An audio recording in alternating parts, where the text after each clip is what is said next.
Goeiemôre, ek is Louise van Biljon. Ek is 'n bewegingswetenskaplike wat gespesialiseer het in pediatrie en ek het self my paadjie met borskanker gestap en oorwin. Ek wil graag vir julle ook op hierdie roete vat waar jy jou liggaam verder kan versterk, jou doelwitte in die lewe weer kan vind, breingolwe kan rustiger maak, maar dalk ook so 'n bietjie fokus op selfgenesing en wat die tegnieke daar agter is. Maar eers net so 'n bietjie agtergrond. Ehm die alfa en omega teken was 'n visioen, 'n roeping wat ek gekry het voordat ek kanker gekry het. Voor COVID, dit het in 2017 aan my verskyn. So dit is graag waar ek dan 'n dieper inspirasie met dit wat ek aanpak ook erken aan dit wat God aan my gestuur het. En toe laas jaar op 'n stadium met 480 'n droom in my verskyn. En by nadere ondersoek en met diep gesprekke met my pa, het hy vir my gesê as God vir jou 'n droom of 'n visioen stuur, sal hy op sy tyd die antwoord stuur. Anders is dit net 'n droom. As dit 'n roeping is, sal hy dit stuur. So ek het hierdie jaar in 2025 begin met my handpan musiek want die 480 het met my gepraat en vir my gesê dat dit is waar klank en lig se frekwensies kruis. So uit my geestelike wêreld is dit God het gesê laat daar lig wees. So dit is my persoonlike roeping agter hierdie aan. En ek het baie mense al gehelp, baie korporatiewe funksies al aangebied, privaat sessies aangebied, meer as 120 vrouens sessies aangebied in 'n groep. So dit het stadig maar seker begin groei, maar tog het God vir my gesê daar's meer. So die donderdag aand voor Hemelvaart is ek letterlik deur die weerlig geslaan terwyl ek in die bad was. En dit was my 'n roeping om wel met hierdie kennis wat ek nou het, nie meer net te wonder nie, maar die pad te stap.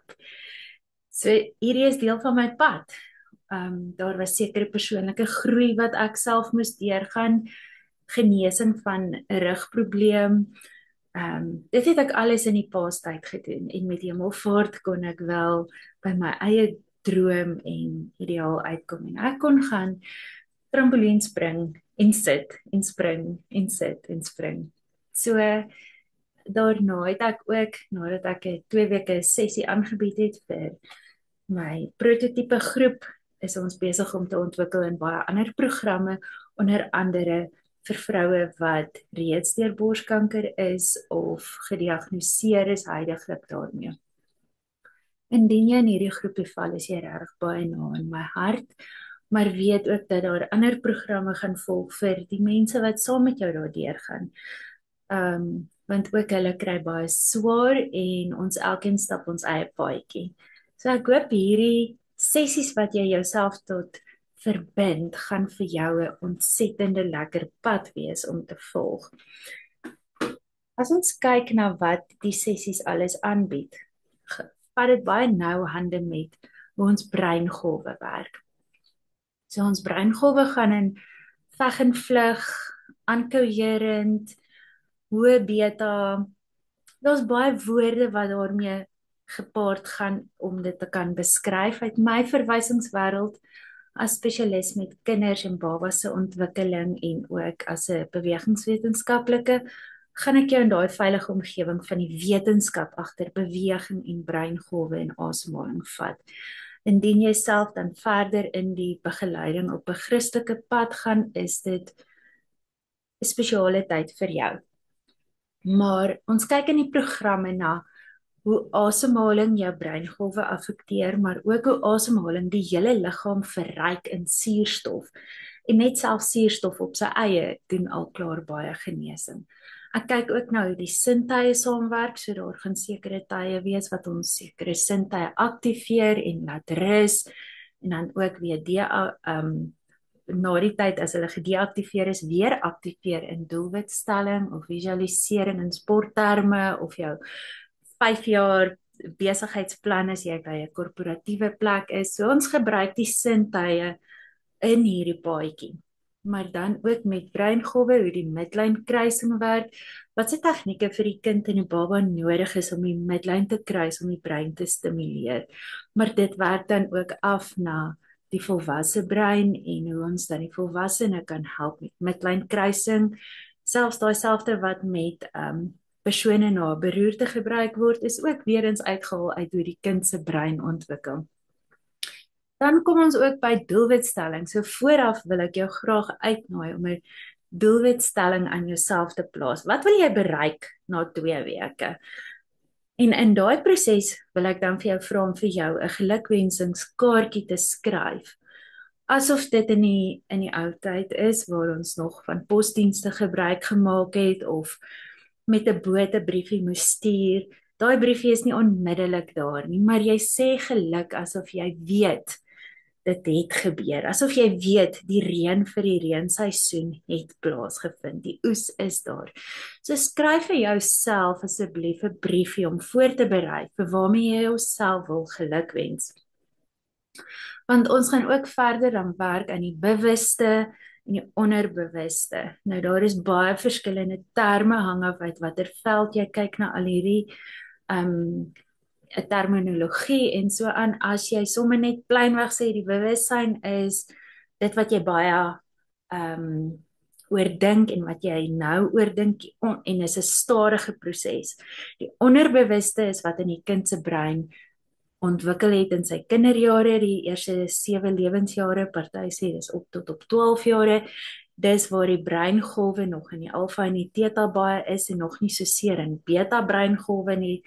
Maar om die bewuste te om die onderbewuste te verander sodat ons vinniger daar uit 'n fase kan reageer, kan dink, kan goeders doen, soos om te stap en te skop en al daai goeders, is daar verskillende tegnieke in die sportwêreld of in die bewegingswêreld waarvan een repetering is. Nie net repetering op sigself om 'n vaardigheid te verbeter nie, maar perfekte repetering. Om hierdie duisende kere van 'n repetering vinniger te laat plaasvind, kan ons net die breingolwe in die leerproses vat waar die kind se breingolwe was om die onderbewuste te laat programmeer, te laat vorm, te laat glo, te laat ervaar. En ons vat daai tegniek en ons plaas dit in die volwassenes se tegniek terwyl ons asemhaal en ons stel weer positiewe denke in jou onderbewuste. Ons stel weer nuwe doelwitte, ons stel weer nuwe paadjies van beweging in die onderbewuste, in die theta breingolwe. Maar saam met dit alles ook, vat hierdie tegnieke hande met simpaties en parasimpaties en hoe jy inasem en hoe lank jy uitasem en daar is verskillende goed wat plaasvind as die een langer is of as die ander een langer is. Jy hoef nie al daai te weet nie. Ek het baie van daai kennis en ek gaan jou begelei in 'n oggendprogram en 'n aandprogram, in 'n wakker word program of 'n slaapprogram. En daarom is dit nodig dat jy dan beide doen en nie met hulle die mekaar raak nie. En indien dit vir jou voel jy word geaktiveer deur 'n program om dit asseblief na my toe deur te kommunikeer as jy eerder wou rustig gewees het, dat ons kan kyk hoe is jou spesifieke behoeftes en ontwikkeling. Want ja, elke individu is anders. So ons kyk dan saam met hierdie simpaties en parasimpaties, saam met die asemhalingstegnieke, is daar 'n senuwees wat hulle die vagus nerve, vagus senuweestelsel noem. Hy is van jou C10 vertebra en hy is die langste senuweestelsel in die liggaam. Hy kommunikeer met al die organe, al die sintuie. Hy is redelik verantwoordelik vir baie van hierdie energievloei wat plaasvind en ons werk rondom ons limfnodes, ons werk rondom die midlynkruising paadjies in die rugmerg, maar ons werk dan ook baie nou saam met onder andere die vagus nerve en deur asemhaling te vat vanaf die perineum, vanaf die sacrum van waar ons uitskeiding plaasvind. As ons daai energie kan vat en ons bou dit op in die rugmerg, in die cerebrospinale vloeistof, en ons werk met dit saam met die vagus nerve, dan vind daar sekere elektriese ladings plaas en magnetiese ladings wat dan byvoorbeeld die velde van die energie verander. En dit maak dat die energie van lewe van onder af begin opbeweeg in jou rugmurg saam met die senuwees tot bo in jou brein. Maar daar werk ons dan nou saam met die hart en die brein coherence, want daar is breinselle op jou hart ook, wat as hulle geaktiveer word en hulle in 'n taal kan praat wat jou brein kan begin verstaan, dan is daar coherence. Dis soos 'n golf wat al hoe groter en groter en groter word.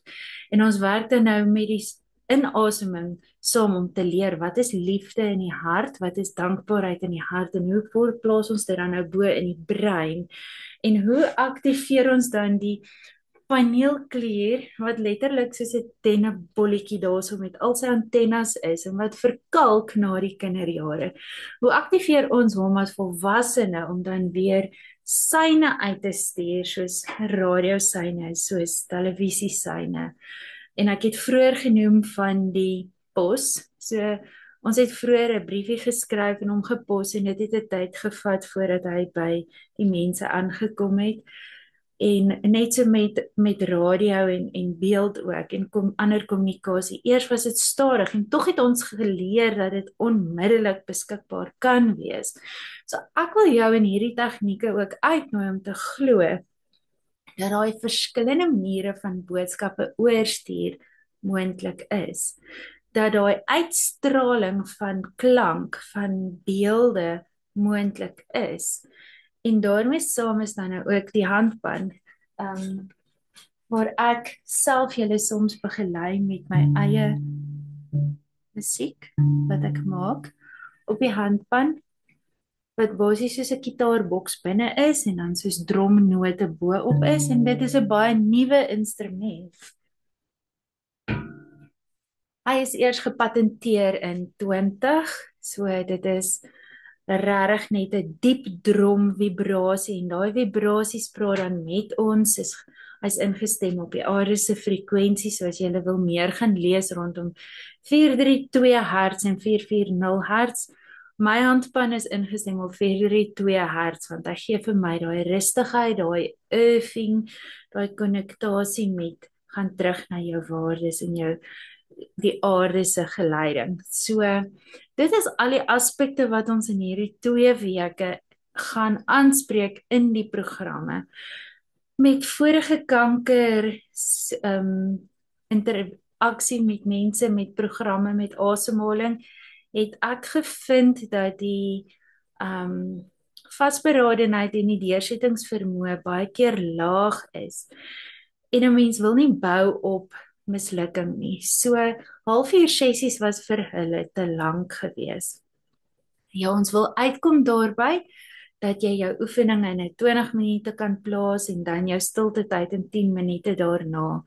Maar om elke individu te kry om eerder suksesvol te wees en die waarde van die klein bietjies genesing aan die begin te voel en te ervaar, gaan hierdie sessies jou slegs 15 minute in die oggend vat en 15 minute in die aand. Ek gaan aan die einde van elke sessie nog 'n 5 minute se ekstra musiek recording opsit wat jy nie hoef deur te luister nie. Maar net daar is mense wat die luukse het om langer te kan ontspan en nie met hulle dag te hoef te begin nie, of in die aande dat jy, as jy klaar is met die sessie, spontaan net dieper ingaan en in slaap ingaan. My versoek aan jou is, as jy begin, commit jouself vir 2 weke, 2 keer 'n dag se sessies. Dit is moontlik om oor die naweek 'n sessie te skep, of later in die dag in te haal, maar stel jou wekker net daai 15 minute vroeër in die oggend en gaan klim net daai 10 minute vroeër in die aand in die bed. En indien jy gewoonlik sukkel om te slaap, kan jy die sessie weer 'n keer oorluister. Dit sal jou help, soos ek genoem het, met die simpaties, die parasimpaties, die breingolwe wat ons rustiger vat. Jy gaan rustiger en dieper slaap wanneer jy wel tot slaap kom. So al lê jy meer kere en luister, gaan jou liggaam meer uitgerus wees. Dan heel laaste wil ek net graag die tegniek herhaal vir die asemhaling. So wanneer ons inasem met die vinnige asemhaling, soos dit deur die neus, uit deur die mond. So ons lig die maag, lig die bors uit deur die mond. Dis die een groot belangrike tegniek. En die ander belangrike tegniek is waar ons lank en stadig deur die neus inasem en asof jy water opdruk of 'n tandepasta bysie uitdruk, begin jy dan perineum. Dis waar jou kegeloefeninge is, waar jou uitskeiding van jou liggaam is. So laag begin jy dan dink en voel en jy gaan begin voel hoe daar energie begin gegenereer word. Dis die elektriese energie. Met die inasem gaan ons dan daai elektriese energie opvat, in die naaltjie intrek deur die maag op tot hierso by die diafragma. Dan gaan jy die bors basies saam trek en dan gaan ons daai energie verder na die hart en die brein laat begin sirkuleer. En dan as ons uitasem, dan gaan haal ons dit weer onder by perineum, waar ons dink daaraan oor hoe dit voel, hoe daai uitskeiding eerder nou in lewe generering gaan wees. Indien jy nog sukkel met hierdie tegniek, gaan ek video's plaas wat meer in diepte die tegniek verduidelik. Maar in die begin probeer net jou liggaam te laat spontaan deelneem sonder om aan die analitiese brein te dink hoekom en hoe jy dit doen. Vertrou die proses en gee jouself net oor in die deelname van jou spiere eerder as die denke van jou brein. Ek glo hierdie gaan vir jou baie waardevol wees en ek hoop jy gaan nog mense verwys sodat ons hulle kan help om ook in hierdie proses genesing, rustigheid en baie goeie gesondheid met al hierdie ekstra suurstof in hulle liggame te beleef. Dankie.